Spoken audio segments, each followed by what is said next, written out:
ನಮಸ್ಕಾರ ತುಳುನಾಡು ದೈವದ ಲೋಕಗೂ ನಿಗಲಿಗೆ ಸ್ವಾಗತ.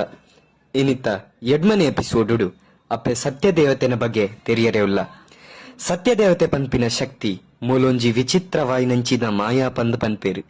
ದಾಯಿಕ್ ಪಂಡ ಆ ದೈವದ ಕಟ್ಲೆಡು ದೇವಕ್ರಿಯಲ ಉಂಡು ಅಸುರ ಕ್ರಿಯಲ ಉಂಡು ಪನ್ಪೇರು. ಮೂಲತ್ವಡು ಮಲ್ಲ ಕತೆ ಪಾತೆರ್ರೆ ಪೋಂಡ ಅಂಡ ಹಿರಿಯರ್ ಪನ್ಪಿಲಿಕ್ಕೊಡು ಪದ್ಮ ಪುರಾಣೋಡು ಮೊಲ್ನ ಕತೆ ಇತ್ತಿ ಪ್ರಕಾರ ಈಶ್ವರ ದೇವೆರ್ಲ ಪಾರ್ವತಿಲ ಒಂಜಿ ಸಂಭ್ರಮೋಡು ಉಪ್ಪುನಂಚಿತ್ತಿನ ಪೊರ್ತುಡು ಈಶ್ವರ ದೇವರ ಪಾರ್ವತಿಗೂ ಒಂಜಿ ಪನ್ಪೆರ್ಗೆ ದಾದ ಪಂಡ ಯಾನೇ ಒಂಜಿ ಮಲ್ಲ ನಟರಾಜಿ ಎನಡ್ದು ಮಿತ್ತು ಏರ್ಲ ನಾಟ್ಯದ ಗುಲಿಜ್ಜೇರ್ ಪನ್ಪಿನಂಚಿತ್ತಿನ ವಿಚಾರಗೆ ಅಪಂಡ ತನ್ನ ಕನ್ನನನ್ನು ಪಾರ್ವತಿ ಸೋಪಾರೆ ಆಪುಜಿ ದಾಯಿಕ್ ಪಂಡ ಈಶ್ವರ ದೇವರು ಆರ್ನ ಕಣ್ಣನೆ ಪಂದು ಆತನಗ ನೆಕ್ಕೊಂಜಿ ಸತ್ಯ ಪರಿಶೋಧನೆ ಆವಡು ಪಂದು ಅಶೋಕವನೊಟ್ಟು ಚಂದನದ ಗೊಂಬೆನ್ ಮಲ್ತದು ಆ ಗೊಂಬೆಗ್ ಜೂವ ಕೊರ್ಪೆರ್ಗೆ